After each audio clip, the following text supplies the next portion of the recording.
अस्सलाम वालेकुम कैप्रिकॉन्स, मैं हारिस अज़मी प्रोफेशनल एस्ट्रोलॉजर आपकी खिदमत में हाजिर हूँ अपनी ड्यूटी पूरी करते हुए, वक्त की पाबंदी करते हुए एंड टाइम पर आपको वीडियोस पहुँचाने में। और इसमें आपकी मोहब्बत मुझे खींच लाती है। हालांकि रमज़ान मसरूफियत बढ़ जाती है, लेकिन उसके बावजूद आपकी मोहब्बत मुझे अपनी तरफ खींचती है। मैंने कोशिश की है इस दफ़ा रिसर्च को थोड़ा तफसील से बयान करूँ। सबसे ज़्यादा फ़ीडबैक कैप्रिकॉनियन की तरफ से आता है एंड उनके क्वेश्चंस भी बहुत होते हैं। बस आपसे रिक्वेस्ट ये है कि वहाँ इनफरादी टाइप के जो क्वेश्चंस हैं उनका जवाब देने का वो सही फोरम नहीं है। वहाँ 2 लाइनें होती हैं, कमेंट्स में मैं क्या लिख पाऊँगा। अगर इनफरादी जायचा बनाना होगा तो आपको नीचे जो नंबर चल रहे हैं उन पर रब्ता करना होगा। वहाँ पर आप कुछ सजेशन देना चाहते हैं, कुछ ऐसी चीज़ जो हम कम कर रहे हैं, आप वो चाहते हैं कि आपको बताई जाए, तो उस तरह की सजेशन वहाँ कमेंट्स में दिया करें। होपफुली आप इस बात को अंडरस्टैंड करेंगे। मामला ये है कैप्रिकॉनियंस के 5वें घर में पिछले हफ्ते बड़ी रौनक लगी हुई थी। 5वें घर में यूरेनस था, 5वें घर में वीनस था, 5वें घर में सन था, 5वें घर में मरकरी था। 5वें घर की सिचुएशन पिछले हफ्ते वाली रहेगी, लेकिन अब उस सिचुएशन में 4 सितारों की बजाय 2 सितारे हिस्सा लेंगे। 5वें घर में यूरेनस और वीनस सस्टेन कर रहे हैं इस हफ्ते, बट सन और मरकरी निकल कर 6ठे घर में दाखिल हो जाएंगे 21 मई को।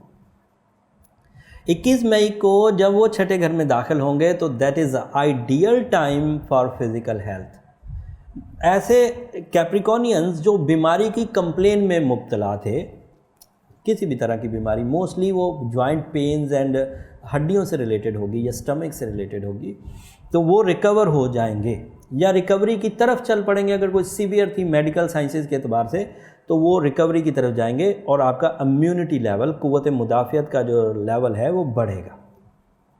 एंड सूरज के 6ठे घर में होने की वजह से आपकी ज़ात पर बीमारी के जो असरात आ गए थे, जिससे आप चेहरे से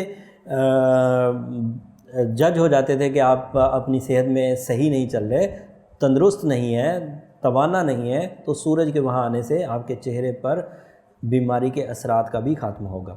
ऑर्गन परफॉर्मेंसेस भी ठीक होंगी और असरात जो चेहरे पे आ जाते हैं वो भी रिकवर होंगे। दूसरे लफ्ज़ों में एज इफ़ेक्ट्स भी कम हो जाएंगे। एंड मरकरी का आपके 6ठे घर में आना अदरवाइज़ बहुत पॉजिटिव है। इसकी वजह से आपकी ज़िंदगी में अक्ली सलाहियतें, डिसीजन मेकिंग, मशवरा देने की ताकत, लोगों का आपकी तरफ माइल होना, ये सब बढ़ेगा। तो these two are so positive in 6th house. 21 मई से शुरू होंगे, 40 दिन चलेंगे आगे। 5वें घर में, 5वां घर रोमांस का घर है, 5वां घर माली मुआहदात का घर है, 5वां घर सैर व सियाहत का घर है, 5वां घर औलाद की वेलफेयर का घर है, 5वां घर औलाद के होने का घर है। और वहाँ पर वीनस एंड यूरेनस काफ़ी मुस्बत हैं। शादी के लिए ये बेहतरीन टाइम है, पसंद की शादी के लिए ये बेहतरीन टाइम है, शादी की सेरेमनीज़ रखने के लिए ये बेहतरीन टाइम है। आगे चलेगा, इस हफ्ते तो रमज़ान चल रहा है, लेकिन बहरहाल ये आगे चलेगा। मोहब्बत के मामलात में मुस्बत चेंजेस आएंगी, इमोशनल सेटिस्फेक्शंस आएंगी। आप अपनी बातों से दूसरे लोगों को अपनी ज़ात से मुत्तफ़िक कर लेंगे, अपने नज़रियात से मुत्तफ़िक कर लेंगे, ये पॉजिटिव चलेगा। And Venus is also creating some new connections, some public image, public reputation ये इंक्रीज़ करेगी। एंड वीनस ही वो सितारा है जिसकी वजह से आप हर दिल अजीज़ भी होते जाएंगे। 5वें घर में इस तरह की सिचुएशन पैदा होगी। ये मेल एंड फीमेल के लिए इक्वली पॉजिटिव है। जो रमज़ान का पूरा चांद होना है, पीर को हो जाएगा पूरा चांद 14वीं का, वो आपके 11वें घर में होगा। उस एतबार से भी आप ज़िंदगी की जो फोर्स है, फोर्स ऑफ लाइफ, वो ज़्यादा महसूस करेंगे, स्पिरिचुअलिटी ज़्यादा महसूस करेंगे, अच्छे और बुरे की तमीज़ कर सकेंगे, दोस्तों के लिए हेल्पफुल होंगे और दोस्त आपके लिए हेल्पफुल होंगे। कोई दरीना ख्वाहिश की तकमील भी एक्सपेक्टेड है। एंड अगर वो सडन गेंस, अचानक छक्का लगना जिसे कहते हैं, अगर वो लगना हो तो वो भी फुल मून वाले सीज़न में, जब वो 11वें घर में हो तो लगा करता है। तो इट इज़ एक्सपेक्टेड कि पीर मंगल बुध आपके लिए लकी टाइम है। मार्स आपके 7वें घर में, ये अच्छा नहीं होता। 7वें घर में ये आपकी तवानाई को कम करेगा। सैटर्न आपका पहले घर में था, आपका रूलिंग भी है।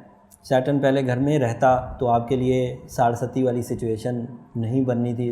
पहले घर में वो मेलेफिक होता, पॉजिटिव, बट रेट्रोग्रेशन की वजह से वो 12वें घर के रिजल्ट्स देगा। और 12वें घर के रिजल्ट्स साढ़सती वाले रिजल्ट्स होंगे, तो you have to careful. But वो ज़्यादा सीवियर नहीं होंगे, उन्हें बड़ी आसानी से रिकवर कर सकेंगे। जुपिटर आपके 12वें घर में रेट्रोग्रेड है, लेकिन ये पॉजिटिव खबर है क्योंकि 12वें घर की रेट्रोग्रेशन 11वें घर के रिजल्ट्स देगी, वहाँ पॉजिटिव रहेगा, परेशान नहीं है। सैटर्न उल्टा चलना आपके लिए थोड़ा मुसीबत है। उसको रिकवर करने के लिए रमज़ान के अब पिछले जो रिमेनिंग डेज़ हैं उसमें सूरह यासीन की सेकंड लास्ट आयत को डबल कर दीजिए। पहले 13 दफ़ा पढ़ने की मैं तलकीन करता था, उसके भी रिज़ल्ट्स बहुत अच्छे रहे। कैप्रिकॉर्नियन का फीडबैक मेरे पास बड़ा पॉजिटिव है, जो मुझे ऑफिस में जो मेरे पेशेंट्स हैं या मेरे क्लाइंट्स हैं उनसे मिलता रहता है। लेकिन अगर डबल करेंगे तो श्योरिटी बढ़ जाएगी, गारंटी ऑफ रिकवरी जो है वो इनहेंस हो जाएगी। तो इसे डबल कर दीजिए, 26 टाइम्स पढ़िए। एंड इसी तरह सूरह शम्स को भी एक दिन में एक दफ़ा की बजाय 2 दफ़ा कर दीजिए। अपना बर्थ स्टोन रूबी, आपका बर्थ स्टोन गार्नेट होता है, but that is not a strong stone. अपनी केमिस्ट्री में थोड़ा स्लो होता है और उसका रेडिएशन लेवल भी स्लो होता है। उससे जो हमें फ्रेंडली रेडिएशन मिलती है वो थोड़ी सी मिलती है, वो रिकवरी नहीं कर पाती। इस तरह सैटर्न जैसे जो बड़े प्लैनेट्स हैं उनको रिकवर करना हो तो हमें फास्ट रेडिएशन स्टोन्स चाहिए होते हैं जिनकी ताबकारी ज़्यादा हो, फ्रेंडली हो। और वो जो गार्नेट का रिप्लेसमेंट है वो बहुत आइडियल है कि रूबी पहना जाए। एंड रूबी अफोर्डेबल भी है, पाकिस्तान में भी पैदा होता है, हमारे कश्मीर में। फिर अफ्रीकन रूबी है, वो भी अफोर्डेबल है। काबुल से भी रूबी आता है, बर्मा से भी आता है। जो जिस तरह का अफोर्ड कर सके वो ज़रूर पहने, क्योंकि ये कीमती तरीन टाइम है। जो अच्छा पहन सकते हैं, फ़ाइन क्वालिटी हायर वंस जिनकी केमिस्ट्री बड़ी प्योर होती है, बड़ी इफेक्टिव एंड हैवी पोटेंसी में पहन सकते हैं, 8 से 10 कैरेट पहन सकते हैं, वो ज़रूर पहने। क्योंकि जिन्होंने बड़े काम लेने हैं वो उनको टूल्स भी बड़े चाहिए होते हैं, वेपन्स भी बड़े चाहिए होते हैं। जिनका लेवल या विजन ज़रा छोटा होता है, ज़रा रूटीन और एवरेज अचीवमेंट चाह रहे हैं, तो वो अगर छोटा या एवरेज भी पहने तो अच्छा रहता है। बहरहाल जो एक लीगल प्रिस्क्रिप्शन है वो ये है कि 25 साल की उम्र हो और 40 साल तक हो तो 8 कैरेट बेहतरीन पोटेंसी है, इसमें रूबी पहनना आइडियल रिस्पॉन्ड करता है। उम्मीद करता हूँ ये खबरें आपके काम आएंगी। मेरा रिसर्च वर्क, मेरा हार्ड वर्क आपके ज़िंदगी में कुछ आसाइश पैदा कर सकेगा। अगर कुछ भी फ़ायदा हो जाए, 1% भी हो जाए, तो मुझे अपनी दुआओं में ज़रूर याद रखिएगा। अगले हफ्ते नई खबरों के साथ आपकी खिदमत में दोबारा हाज़िर होंगे। तब तक के लिए इजाज़त दीजिए। जाते जाते चैनल को ज़रूर सब्सक्राइब कर दीजिए। अल्लाह ने